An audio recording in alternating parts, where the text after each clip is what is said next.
The Amoroso rolls are the key to a good Philly cheesesteak. I'm gonna use my high horse. It's not hard to cook chopped steak, people. It's hard to get good bread. Ladies and gentlemen, the Sandman has entered! The Tigers are ready to be 10! And he goes, what we do if they get to 10,000? I'm like, well, it has to be something big. This is absolutely lit! What? I'd be so privileged to have you guys come down to the Cintas Center and have us beat UConn. Yes! Let's go! Yes! Let's go! Yes! Right here. Oh, number 5 is what? And it is done! Free pizza for the Shermans! Playing that, I can't imagine. I mean, the biggest game I've ever played in is like a district final game. I thought it was like cloud nine, you know? Same thing. We're getting a fat W! Oh my gosh! Yeah! Let's go back to his brother! Oh my God! What a catch! Oh my God! What a catch! Touchdown play! Oh my goodness! The bread around here is subpar. That's why there's not a good cheesesteak around here. I respect you a lot more for saying Oh that. my God. Tony Slide's complete.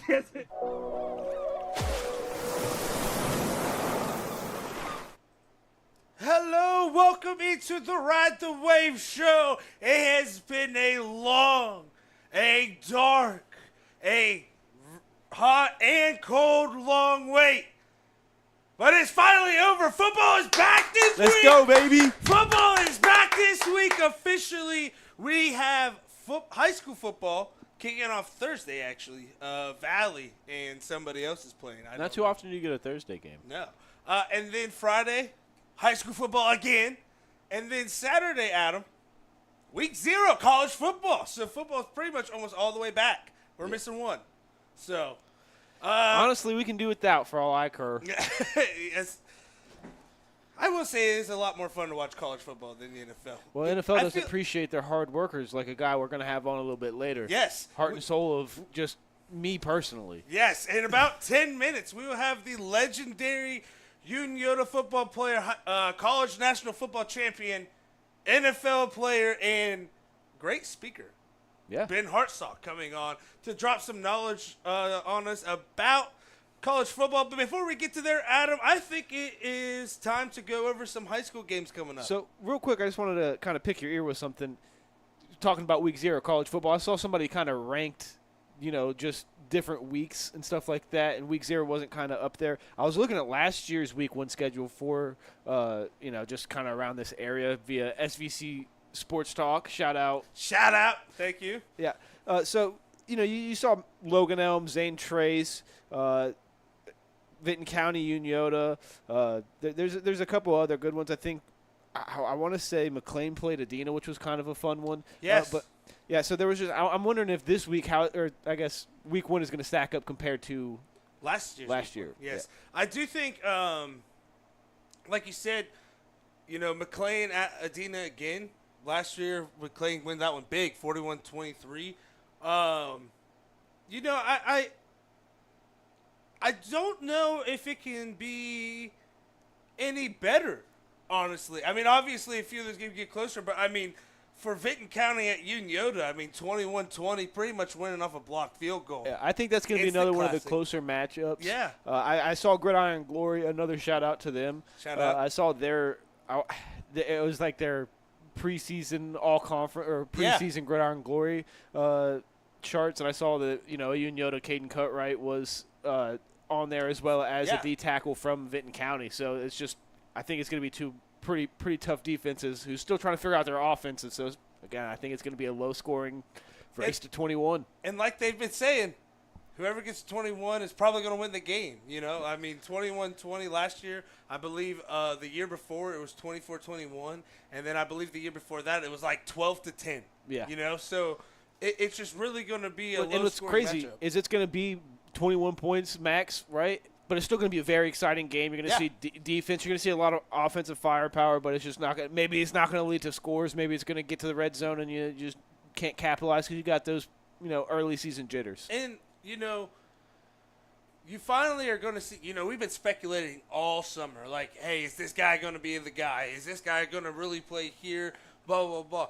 Well, this is where a lot of those questions are going to get answered, but more importantly, a lot more questions are going to come up after week 1. That's just kind of how it goes. You know, one game I'm actually really excited to watch is Week 1 Zane Trace Logan Elm.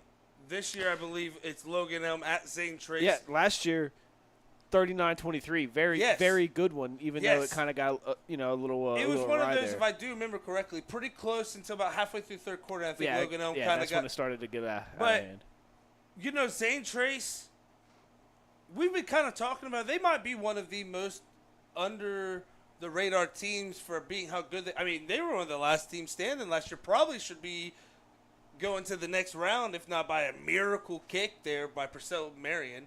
So I'm wondering to see, because Logan Elm goes 9-2 last year. They did. Should be pretty good again this year. So, I mean, Zane Trace is not afraid to schedule these tough, difficult games, because then they go into Waverly week 2, I'm pretty sure. It's going to be a game that I think Zane Trace can flip from last year. I think that they can pull off that dub and get off to 1-0. I think the reason they're so undersung, or I guess kind of glossed over, is because people were putting a little bit more weight into Phillips than he was a great crucial part of last year, but I think Zane Trace is another one of those teams that can just lock and reload, I should say. Especially at the running back position, man, because no matter the coach, no matter the year, they have always consistently had a great running back. That was Vinton County even when we were our 1-9 years. It was like we would always be like, well, we got a guy that could run the ball. It's just we can't do anything else. And by the time halftime rolls around, 11 in the box. Yeah, he's got 60, 70 in the first half. Well, he's going to be struggling to get to 100. Yeah. Unless his name's Timmy Ousley. Another one, Sciotoville East is playing Southeastern. Southeastern will be on the road for that one. I'm picking Southeastern in that one. I don't know anything about Sciotoville East. I am just hardcore going for the SVC. Northwest is at Piketon. I think that one, without doing a little bit more research, that's Piketon's in the bag. Well, considering how Piketon, their schedule turned out yesterday, I think that, out of conference, it's just they play well out of conference. Yes. Last year they kind of stumbled in conference, but they had a tough conference. Yeah. Something I'm excited for is that Huntington East Clinton. That was Huntington's lone win, or no, that was East Clinton that won last year. Yes. Correct. 12-0. Yes. 12-0 though, and I do believe. Man, I went and watched Huntington play against Manchester last Friday with Bill. There's a lot to like over there. They were in the backfield a lot. They were Taylor. Now, what is his fantasy name, real quick? Uncle Bill. Uncle Billy's Bummers. Uncle Billy's. He said Bummers. there's a reference there, Bill. If you're watching, we'll be honest. We don't know it.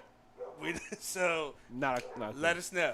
But no, man, I'm not gonna lie. Huntington, I think they can come out and beat East Clinton week 1, get their season off a little bit hotter than they did last year.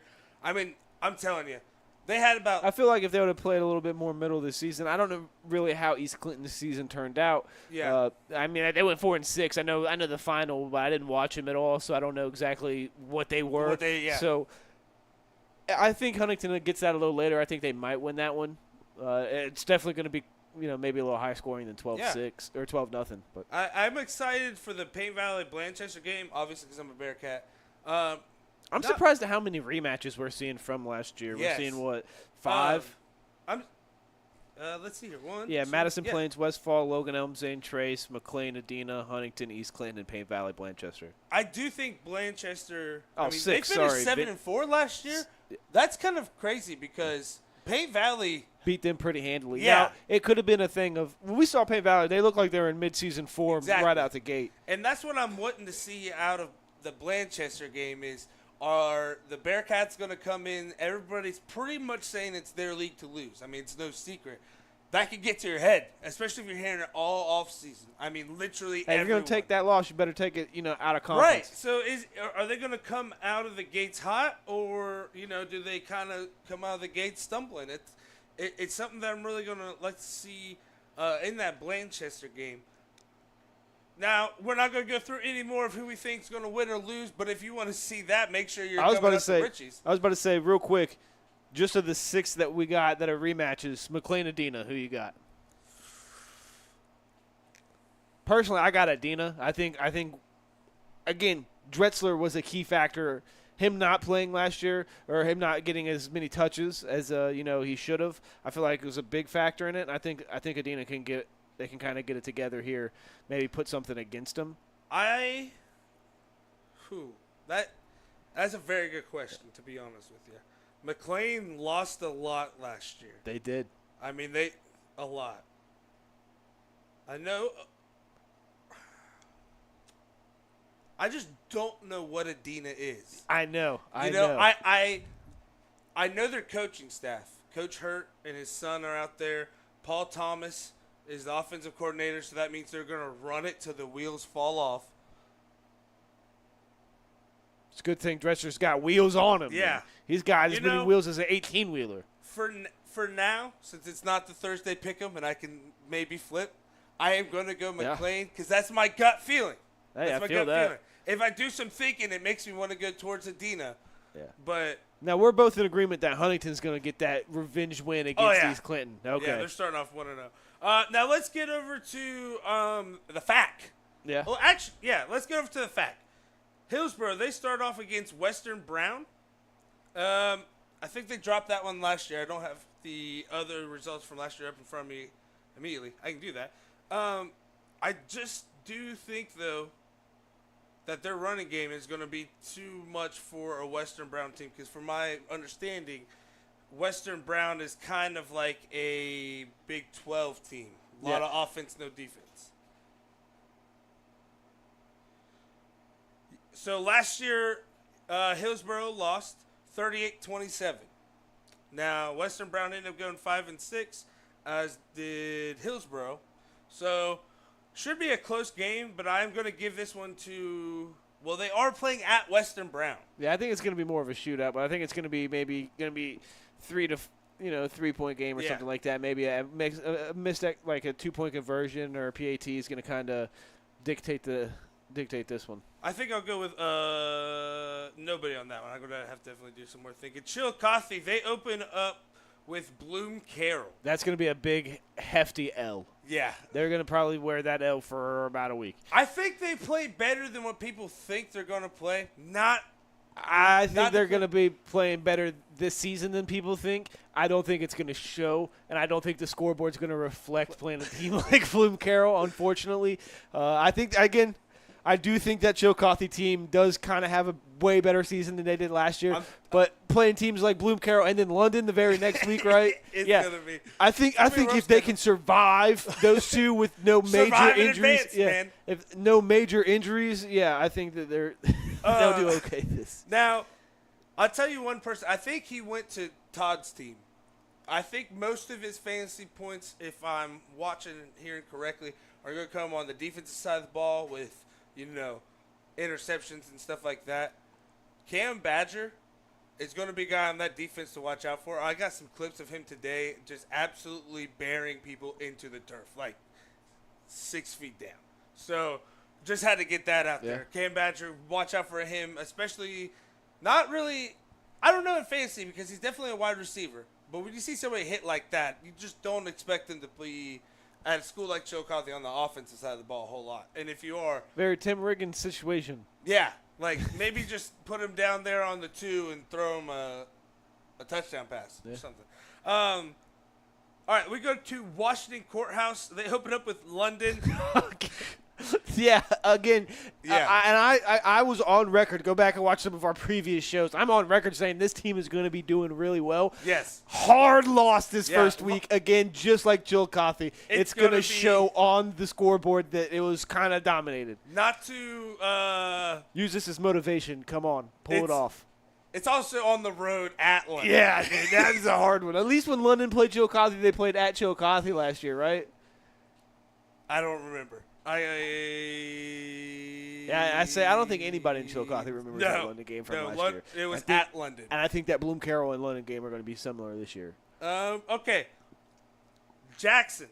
They open up. Don't even finish. That's all we need. They open up with Logan. They won last year 22-0. Yeah, dude. 22-0. Did they take the second stringers out in the first quarter? Yeah, I think Bodie Wolfert's going to have a day. Yeah, I think it's going to be like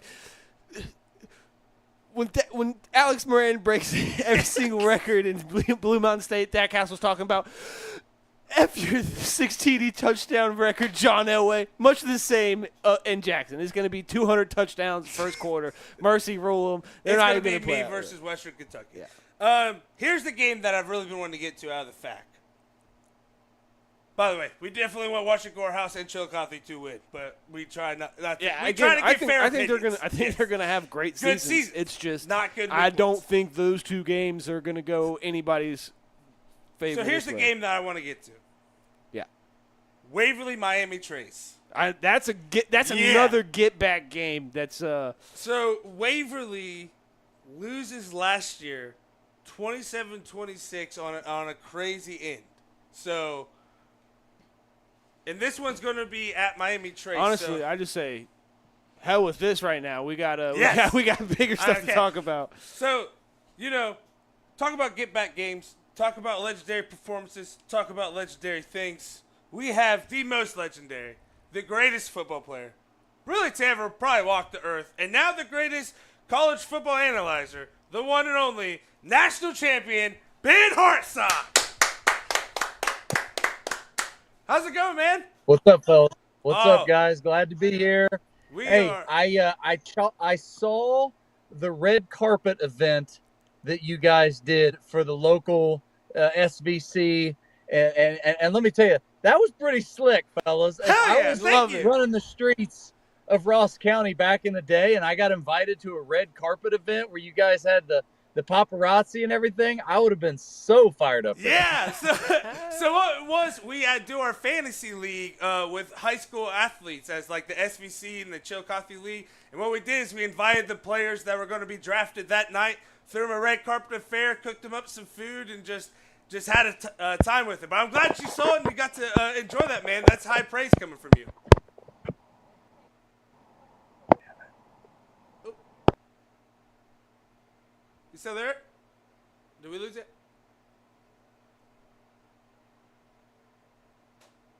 Well, if anything, I mean, if that's all we got, I mean, at least we got something. Hey, good keep from him up. Beautiful face up this. there.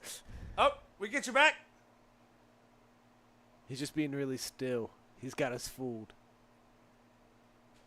Technology, dude. Come I on. know. We got you. You can't hear us? I can hear you. Yeah. All right, There we go. hey, we're back. But yeah, that was just All right, for- so it was a fantasy draft of local high school kids. Yes. So what we do here, we have 6 teams, and we do a fantasy league. I really wish this was a thing when you were in high school because that would be amazing. #1 pick. But what we do is we do it for the SVC, the FAC, which is the Jackson, Chillicothe, Miami Trace. And then we have Ironton, Wheelersburg, Vinton County, Eastern, and Waverly in there as well. So it's a pretty good time, and we just try to, give back to those kids as best as that we could.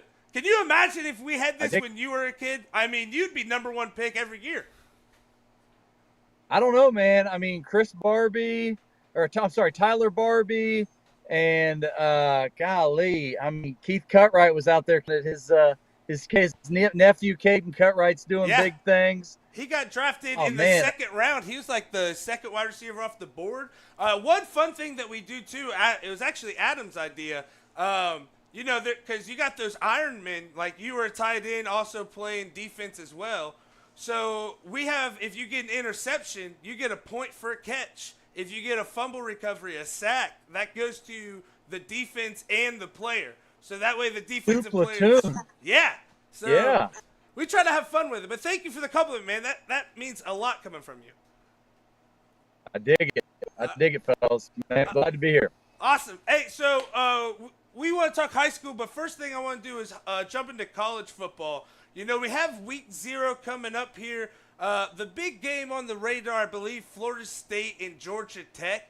I kind of want to go over your thoughts on those games to kind of start the conversation today. Yeah, so Georgia Tech, Florida State. I mean, Florida State was absolutely kicking the teeth a year to Yes. through and win the ACC undefeated. The very thing that we said to guarantee a spot in the 4-team college playoff, they did. and they still didn't get in Yeah. was blasphemy. I was ready to march on the Capitol on behalf of Florida State years ago. And so and then they took it on the teeth last year or in the bowl game because a bunch of guys opted out. So they come back, and I'm worried about them. I love Mike Norvell, their coach. I think that they're a program that is going to be bad. Their fan base long, but my struggle is Jordan Travis is gone, Trey Benson is gone, Keon Coleman is gone. Their tight end who is gone. Every key lightning rod of production on their offense is gone. And on the defensive side, Jared and others are all gone. And I feel like what Florida State is trying to sell me on is we got DJ Uiagalelei. Yeah. And I'm not sure that I see that as the trouble of all these problems. So a little hesitant. I'm a little bit bearish on Florida State. Now, Georgia Tech come in, quietly figured some stuff out. Georgia Tech has been a laughingstock for 20 years. It has not been good. That's too long, maybe 15 years. But they've been in a dark place for a while. But Brent Key has been and righted that ship, and their quarterback, Haynes King, threw for 2,700 yards last year. They won their bowl game. They beat a 17th ranked Miami last season. And others. I think it was North Carolina not long after that. So Georgia Tech, that game is an 11-point spread right now. I wouldn't call for the upset of Georgia Tech, but I would say that I think that Georgia Tech could cover that 11-point spread. So that game is exciting to me. It's going to get a ton of on my Sirius XM show. We interviewed a local Georgia Tech writer, and I was asking him how big of a win could this be for Georgia Tech, and because it's week 0 and there aren't as many games, so all eyeballs are going to be on that game. It's the insane appetizer of college football that we're going to watch, and so he was talking about he referenced a win that Georgia Tech had 12 years ago against Georgia. Yeah. As kind of if they were to get that kind of win. So I don't gamble to begin with, but everybody's interested in talking spreads nowadays. So I think that Georgia Tech can cover that number. But awesome game, an awesome season. Playing that game in Ireland is going to be it's kind of wild that now it's just common for college football to be played overseas, but it's going to be awesome. Yeah, and I like that it's over there in Ireland. I know Adam had something to kind of throw in there. I just wanted to say that if it was any other ACC school, I'd be ready to march on the Capitol with you, being a Florida Gators fan. Kind of happy that it went the way it did. And then to kind of piggyback off what you said about Georgia Tech, Calvin Johnson graduated in 2006, so it's been about 18 years since they were relevant.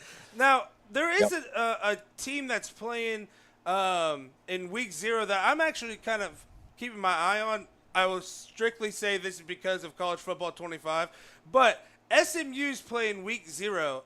With them being in a bigger conference and kind of, getting back to what they were before the absolute death penalty, do you expect anything maybe out of SMU this season? And if so, do you think we'll see that in week 0 here against a Nevada team? Or what's your thoughts on SMU this year?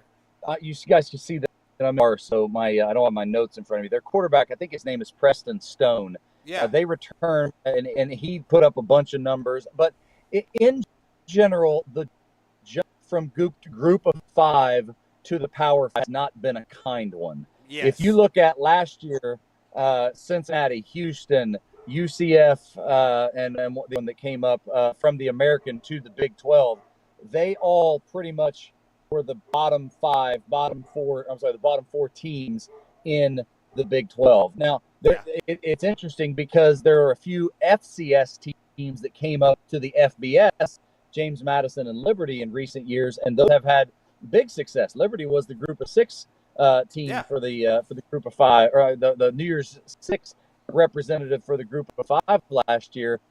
So that jump from FCS to Group of 5 seems a little more more easy to have.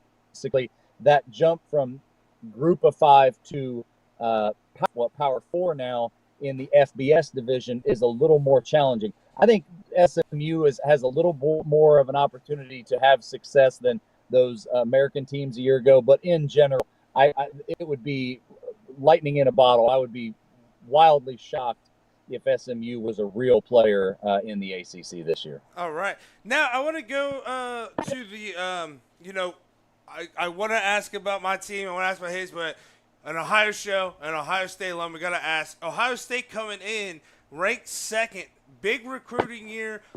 Chip Kelly coming in as the OC, and then, I want to ask your opinion on two things. One, how do you think that they're looking this year? What are you looking for? And two, do you think that this is a Ryan Day on the hot seat kind of year, losing to Michigan 2 years in a row? No. I saw a tweet. It was one of these sports books that was putting out the odds of which coach will be fired first. And sorry, man, Billy Napier is leading those lists at the Florida Gators as most likely to be the first coach fired.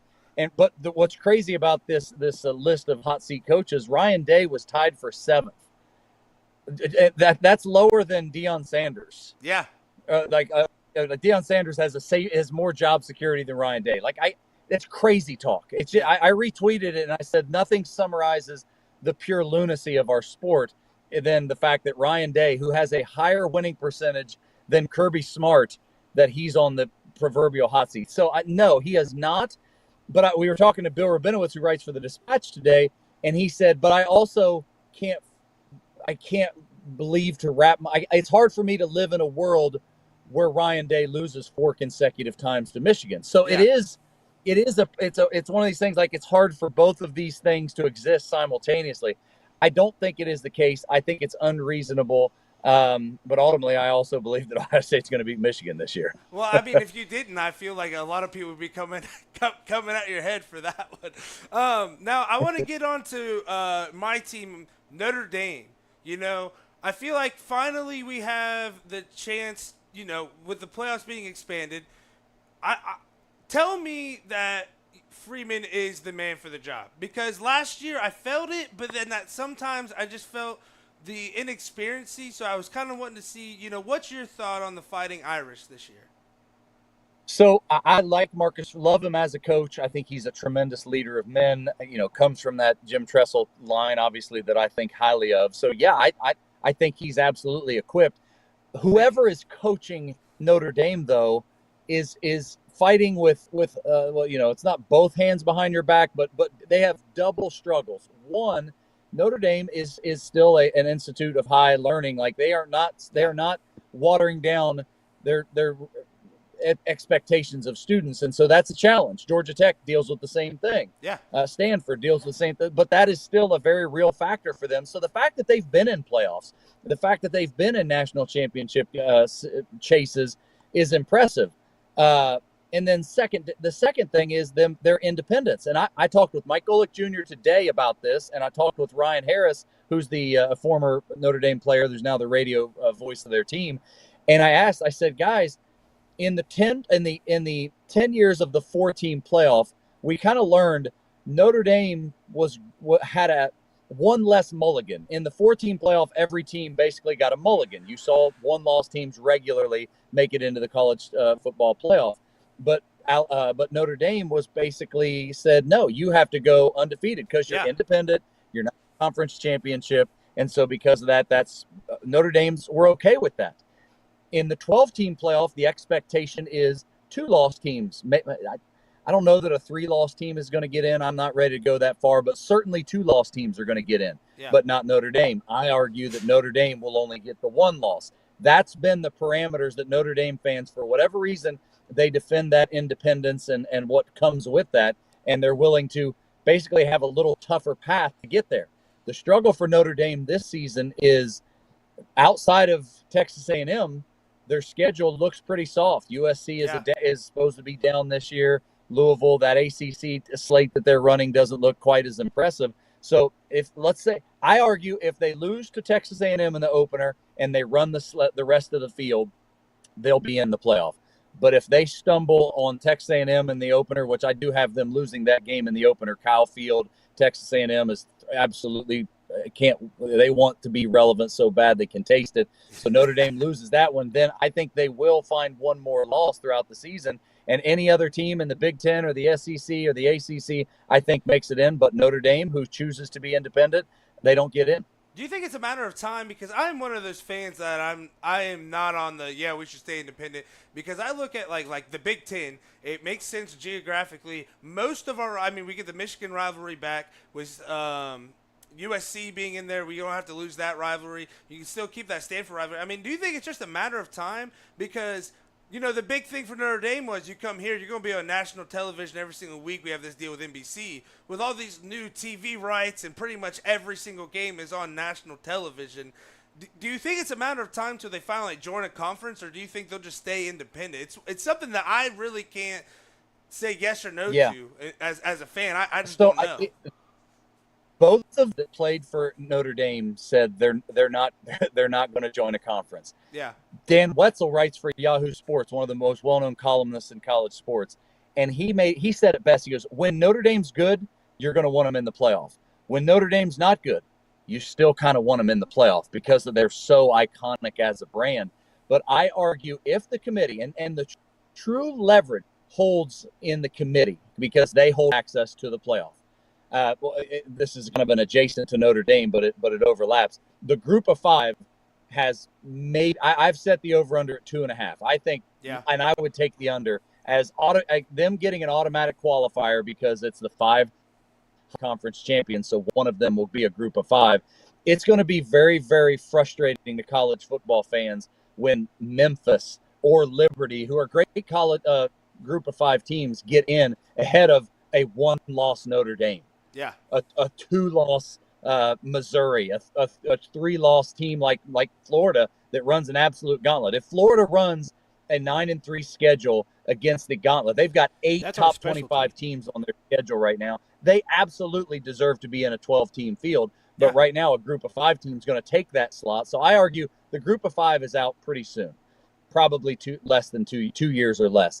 If Notre Dame is then left out for two seasons, I argue that those fan bases and those power brokers at Notre Dame will be forced to look at themselves in the mirror to say, how much do we really care about this independence and our own media deal? Because the reports of the media deals, they take less than they could if they were to join another conference. But for whatever reason, it's some source of pride. That source of pride will get a little harder to stomach if you can't get access to the college football playoff. And the final straw is if the college football playoff truly becomes you must be a conference affiliated member to even qualify. That will then force Notre Dame to join a conference. All right. Adam, do you have a question here? So I just kind of heard you touch on it just briefly. You kind of stumbled. You called it Power 5 for a second, then went to Power 4. How do you feel about the Pac-12 just being nothing now? Because to me, I hate it. Yeah, it's heartbreaking. It's really disappointing. But it's what college sports has been becoming for a while. Yeah, they're consolidating powers. I've been using the illustration. I don't play Fortnite. My nephews do. Of like, it's the eye is shrinking, and you have to be able to compete. You have to stay inside of the eye. Well, the Pac-12 did not make enough moves over the last 5 to 10 years to keep inside of the eye. They were cast to the side, and it does break my heart. And maybe when there is there's still more changes to happen. When we get full-blown contracts and employee status, and I don't like talking about this, but I just recognize that it's going to happen, and it will be a quote super league that perhaps, there's speculation that kind of 4 more regionalized. Right now, the Big Ten isn't a regionalized conference. They basically all pool in together. The SEC stays in the Southeast, and the Big Ten, let's say, takes over what used to be the ACC area and the Western footprint, and then the Pac-12 maybe will come back off of the shelf to represent the West Coast, and the Big 12 can take the Southwest. That maybe is where you can get back to that. But I'm less hurt about the Pac-12 going away because conference changes. The Southwest Conference used to be the thing, and the Yeah. Big Ten used to be 10 teams. Now it's 18. Yeah. You know, the used to be the Big Eight. Probably so 20 there in has 2 more years. Missing the best yeah, there's conference been of all time, Big ups East. and downs in those conferences for a while, and so it's just something that it's to me the professionalization of the game is more what hurts me as opposed to these moving because these Yeah. moving parts have been a part of college for a long time. Now, one more question before we get you out of here. You know, I'm looking at top 25, and I always kind of say, you know, it's not really the top 25 until at least week 4, and you actually see the teams. But I like Missouri at 11, and Kansas coming in at 22. Is there any teams that you think are kind of flying under the radar right now that are going to be a lot more higher to the top towards the end of the season? Well, I think those mid-pack teams, I think when the AP Top 25 came out, the biggest takeaway for me, I quickly go over the top 5, and in the 4-team playoff, and even more so in the BCS era, you were so focused on the top 5, the mid-pack kind of got lost. Well, now the 12-team playoff, I'm not really worrying about the Georgia and Oregon and Ohio State. They're in. Texas is going to be in, unless barring some kind of melt. Going down to what does the mid-teens look like, and that's where you start seeing Tennessee. That's where you start seeing Missouri. That's where you start seeing Kansas State. I don't know that I know which one's going to be there at the end, but what I am excited to see is, remember in the 4-team era, angry we all got at different points. Ohio State got left out at times, and we were furious over that. Yeah. TCU got left out one year. Last year it was Florida State that got left out. When we go to 12, trying to decide that last spot is going to be so much more difficult because, like, Florida State was undefeated and they still didn't get in. When you're talking about the 12th team versus the 13th team, you're going to be talking about teams that have real warts, that have real flaws. And you're going to be talking about a USC team that maybe their defense is terrible, or an Iowa team that has a terrible or that has an awful offense. And so it's going to be fun to watch it kind of burn all down, but it's going to be maddening because we saw the committee talk out of both sides of their mouth. Well, we selected this team because of its strength of schedule. Well, we left this team out because of its strength of schedule. Like they've already done that where they use the same logic in different ways. Yeah. Now they're going to do it with teams that are fundamentally, by definition, are a little more hard to actually make an objective conclusion about. So I don't know that there are teams that I'm excited for. I root for Lance Leipold at Kansas State. I root for Matt Campbell at Lance Leipold at Kansas. Chris Kleiman at Kansas State, Matt Campbell at Iowa State. I love those coaches and the way that they coach and lead their teams. Do I think they'll get there? It's really hard to pick. Mid-pack teams. Yeah, I'm excited with you because, like you said, it was kind of like, well, either way, both of these teams are still good. But like you said, well, these teams have both lost 2, maybe, like you said, maybe 3 games. Like, that's going to be insane. Hey. This time of year, high school football coming up, college football coming up, you ever just miss putting on those pads? I mean, the weather up here has been football weather for about a week. I don't know about where you're at. It just makes me want to go put pads on and ram my head into other people's heads. Yeah, so living in Georgia, I told my wife we don't have a son, so we go to the high school. I'm also kind of like, hey, maybe we can start going in October when it's what you guys are getting right now. I want football to be sweatshirt weather. It's still like 90 degrees down here. So I saw my friends sending their kids to school around Ross County, and I say, oh man, they've all got on hoodies and stuff. That's kind of what I'm used to. So no, I don't miss it. That's a long-winded way to say I was riding my bicycle the other out for a workout, and I did like a speed Joe Biden-esque, like I fell over, and I was down for the count for like 3 days. My back went into spasms. So the thought of trying to put the pads back on was so like distant for me. I can't slowly fall off of a bike myself in traction. So no, I don't miss it in that way. I dislocate my shoulder putting the shoulder pads on. Yeah. After that, where you're like, man, I used to hit people like 200 times a day, and I just fell off a bike. How'd I ever do it? The tight jerseys, Yeah. No, never again. You're not getting it. Cut it off. If I get into if I try to put a medium shirt on with no shoulder pads on, it's hard for me to get into that thing. Let alone You I'm always just trying to get put on a you'd medium always get shirt. the bruise. Yeah. There's the bruise right in between your eyebrows that you would get because the helmet would go right down for that. That was always how you knew football camp was started. Was I'd get the bruise right in the middle of my forehead. My favorite was the Peyton Manning big thing on the head with. Oh yeah, the depressions. Yeah. Yeah. All right, hey, that was 25, by the way. if you ever come back to Ross County, where's the number one place you're like, man, I gotta go eat there before I leave? Oh, Krispy Kreme donuts every time we come back. Yeah. The Without original Krispy Kreme. I saw they got featured on some like local Ohio Eats things. They did. Yeah. They and did. I'm like, Yeah, this They're TikTok awesome. blew up for Every like time. hundreds of thousands of views, and people are like, Krispy Kreme. We're like, yeah, now you know the real Krispy Kreme. Look it up, people. yeah. All right, hey, Yep. Ben, thank you so much for coming on. It's always a pleasure to have local legend come on, and it's always fun to pick your brain about football and everything. And where can people watch your show on Sirius? Sirius XM. I'm on channel 84, College Sports Radios. Let's hear I'm on Tuesdays, Thursdays, and Fridays from noon to 3. And then I do Friday mornings on the Big Ten channel, 372, 8 to 11. And then I will be doing review and preview shows that are dropping on, I believe those are on Tuesdays and Fridays as well. So just on social media, at Ben Hartsock on Instagram, and I'm always posting all that kind of stuff. Hell yeah. Ben, thank you so much for coming on. Yeah, man. Always appreciate it. Have a good season. Go Yeah. Tanks. Ladies and gentlemen, the most handsome man in broadcasting, National College Football Champion, Ben Hartsock. Go Tanks from weeks 2 to 9 or 2 to 10.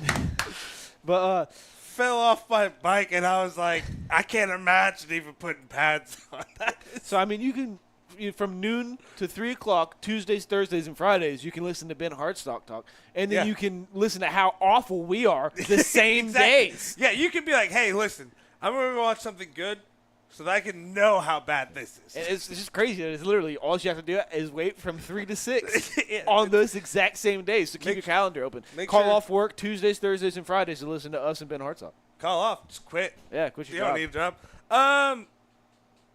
Man, kind of hard to get back. What were we just talking about before? Oh, yeah, we were going over games.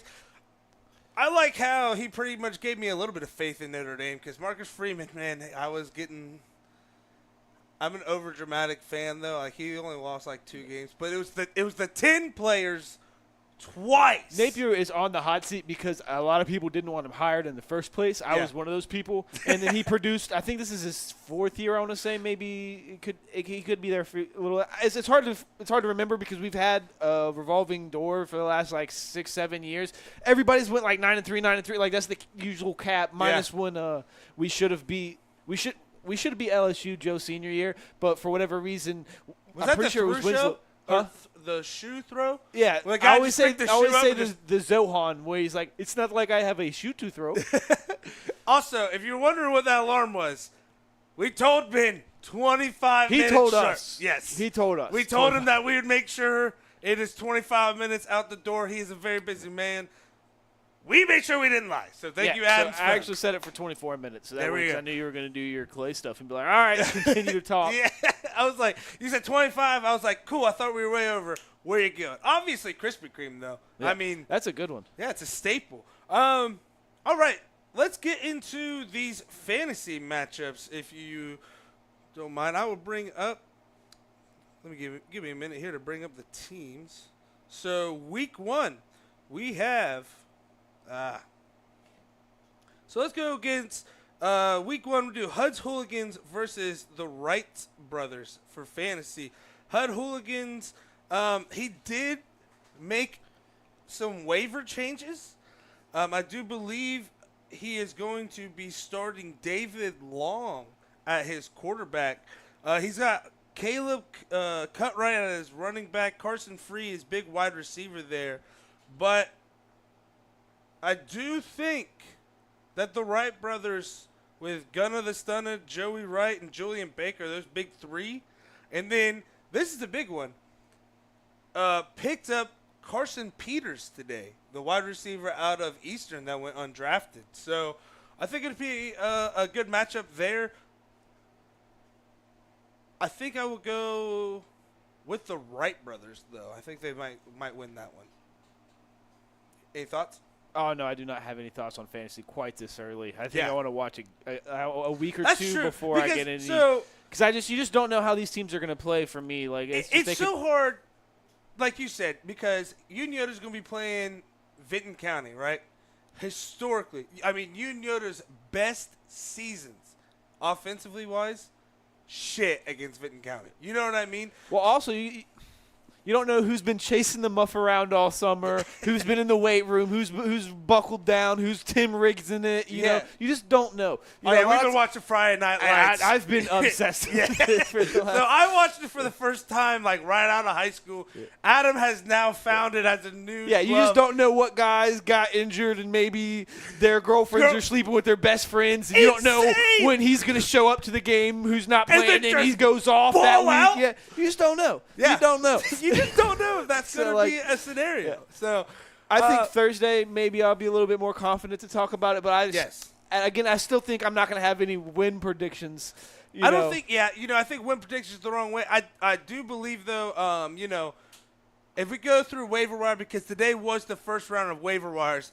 This week, it's not going to be a whole lot. Yeah, I was a fan of maybe not open. I do like that we opened it, but I'm a fan of not looking at them until like week 2 or 3, because I don't want to maybe invest in a kid that he was there because of injury. Because last year, Vinton County, kid that we've overlooked, didn't even know was on the team, blows up first week, goes into the second week.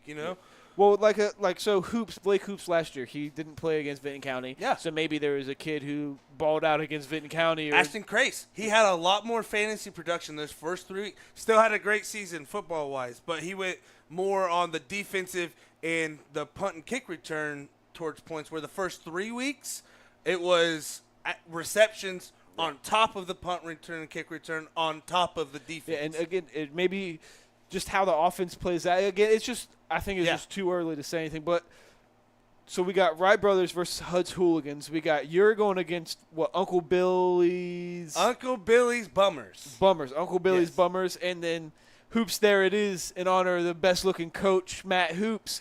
So I had to bring this up, right? Against Creekside Crushers. How it is Hoops There It Is in the name. Yeah. And I made the logo with Vinton County colors. Yeah. It is a true contradiction for week 1. Well, I say last year, in honor of Newton going, the inaugural number one overall pick. Yes. And going after, naming my team Hoops There It Is after, basically the whole Hoops family that first year being Blake Hoops, Matt Hoops, and Newton Hoops. I was like, I'll go with the Uniota colors. But this year, being a Vinton County guy, gotta go with maroon and gray is my color scheme. I don't even know if you have a Uniota player on your roster. Do you? I'm honestly not for sure. I'd have to double check. Yeah. Hold on. I have it right here. No. Yeah. No. Yeah. But hey, again, best looking coach. I gotta keep my name. Hoops There It Is. But man. yeah, no, I think. I think it's going to be a fun week. I think week 1's going to be pretty fun. Hey, just one more thing. Ben Hartsock noticing the fantasy draft might have been the greatest compliment I've ever gotten in my entire life. That was pretty awesome. Yeah, that's awesome. I love how many coaches that he just kept name dropping. Yeah. I was like, damn. He's like, I don't have my notes right in front of me. Blam, blam, blam. This guy. Well, this he guy, was this he was guy. talking about the SMU quarterback. Preston. Yeah. I think something Preston. They got 2. I think it's a dual system. I think it's going to be more one over the other. Or he might have just dropped some knowledge that we just didn't know. Yeah. That's. Oh man, we got to get him on again more towards the middle of college football so we can give him the proper talk. I'm still in the phase of Ben Hartsock is on the TV. Yeah. And we're talking to him. So. And my interviewing skills are already shit, so whenever I'm starstruck, it's kind of harder to not be shit. So again, when we bring a guy on it's fun to talk college sports because previously when it's just me, you, and Tony in here, it's like who the hell cares about our opinion? Ben's opinion, everybody I care about his opinion. That's why I'm asking the questions, not because for the show. Pistol the camera. I'm genuinely curious what you think about the Power 5 and the Power 4. That's why you hear me in that conversation saying, "Yeah." And that's all I say. Ask a question and just listen for hopefully as long as possible. It's like I have no insight here. Should probably learn some, but Ben, Write that down real quick. hey, remember we gotta say this so we sound smart. So But yeah, fantasy wise, I do believe it's going to be a fun year. I am terrified to see how your quarterback and running back duos go there. That Mason Kelly, Nolan Johnson, Braylon Robertson might be the three-headed monster, but I don't. You know what they say? Still got to play the game. I think it's everybody's talking about it's Creekside Crushers. Creekside Crushers to win. Nah, it's mine to win. All right. Bud Kilmer, it's mine to win now. Next segment, new segment. Yeah, so it's not really a new segment. It's just in place of the draft. We only got 2 people. Yes, we only have 2 people today, so we were like, why draft? So kind of boring. Now, my thing was, do you think there are more doors in the world than there are windows, or more windows than doors? I have to go with windows. So I think it's kind of like it's hold on. It's a little bit more I was of a, just thinking of front and back door. Hold on. Yeah, you got to You think. talk for a second. Let me. Well, so if you're going windows, if you think a car, you got 6 windows, but you also have at least I 4 never thought doors. of cars. Nobody ever does. And then just in here, that's technically a door, cabinet doors. So all the cabinets, your house has, I'm pretty sure, more doors than it does windows. Yeah. But then you also got to think if you're talking like a church stained glass, or you're talking like each individual like bracket is its own window. We got to think each too, piece like is hand painted. the skyscrapers. Don't you think they'd probably have more windows than doors? Or Well, no, because you got how many offices, each door, floor, elevator doors, double doors, revolving. true. Like you got so many. Wow, I definitely think it has to be doors. But at the same time, on the windows thing. Well, if you think about it, cars, if it's a 4-door car, actually, any car has more windows than doors because of the front windshield and the back windshield. Yeah. So that's what I'm saying. At minimum, it's going to be a 6-4 situation unless you're Yes. counting the hood and we're the not trunks. well, never mind. I was about to say we're not even thinking of limos, but I don't think we have to think of limos. Well, limos, they would have each individual Individual things. Because, like, windows. if you look at your van, Damn it, Adam. if you open the back door, it's going to have two back doors technically, yeah, but it's going to have a window on each side. And then also, like this right here, well, that's a bad example because back there it's one whole window. This right here. Yeah. Never mind. Yeah, I say it's one whole window, but a lot of times with like the divider is and stuff like that, you could count it as 2 windows. Well, that's right? definitely 2 windows because it slides back and forth. And then also, There's if you're 2 looking ones. at your kitchen, like the little hole where you're cooking the burgers, like if you're it's looking a window through that it. moves open. Oh wait, never mind. That's dumb. Now, also, is it a I window? asked Is a one of window those just questions. anything with glass, or could you technically count the holes? Is in, that a door? That would not be a door. No, that would Okay. be a window. Yeah, because it would be Dumb like a more question of a asked. open. But then, so you got to think like like this little dresser thing that we had the TV on originally. It would have doors that open. But they're open. I'm not talking about this specific one. I'm just saying like yeah, no. Okay, I see what you're saying there. I think I have to go doors. No, windows. Windows. Final answer. windows. Final answer. Yeah. Okay, there's another one. Yeah, we don't know the answer to this. No, yeah, I see. Yeah, actually, Clay, there is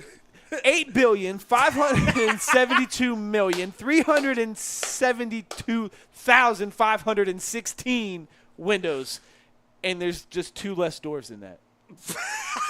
I don't know. I love it. And there's just 2 less doors. So It's constantly changing because they're making and destroying windows and stuff every single time. Wait, my but, bank checking and my savings. Yeah. All right. So, do you think there's more legs in the world or more Don't say it. wheels? Okay.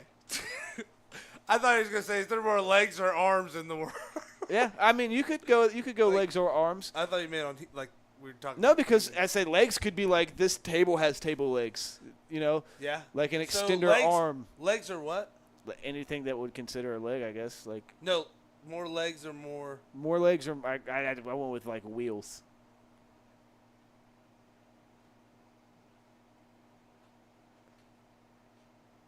We gotta think.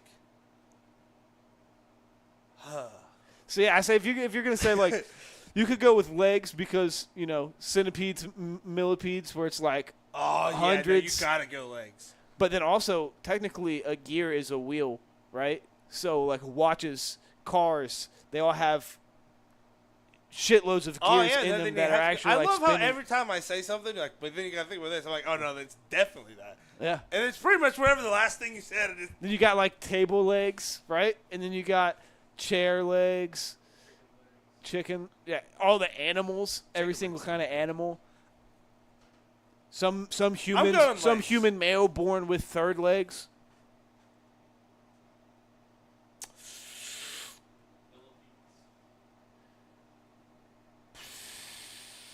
What do you think? Well, I mean, if you got to think wheels, like everything has Oh my wheels. God! Like, Okay, down I'm to going the, with down legs. to the I'm going with the but legs. like, I'm going with legs. I think there's more legs. I'd have to say there's probably more gears, honestly. What about no, you? I'm going with legs. What about you, viewer? Yeah, you guys let us know what you think there's more of. Adam, any final thoughts before we close it out here? Hogwarts Legacy, Great game. Yes. Amazing game. Amazing game. If you haven't bought it yet, I'm Go ahead gonna and buy it. quit doing this, and I'm gonna go play that. Yep. Don't forget, Thursday, we are live at Richie's. So if you can't be down there, make sure you're watching. Come to Richie's or you're a bitchy. Ooh, Just saying. we have celebrity guest speaker Ben Lauderback coming, Matt Hoops, and a couple of the Yoda players. And I guess it's time. Should we go ahead and announce what game we're doing Friday? Oh, wait, they already know. Yoda and Vinton County is the game that we Now, will be. if you guys don't know who Ben Lauderback is, number one Pike. and only half-court shot Yes. winner Only one from to do last it. year's basketball season. Won a Nothing but crisp net. $100 bill. Right in his pocket. So make sure you're down there at Richie's or watching live 6:30 to 7:30. It's going to be a great time. And then make sure you're watching starting at 7 o'clock on Friday night, week 1. High school football kicked off. Yoda, Vinton County.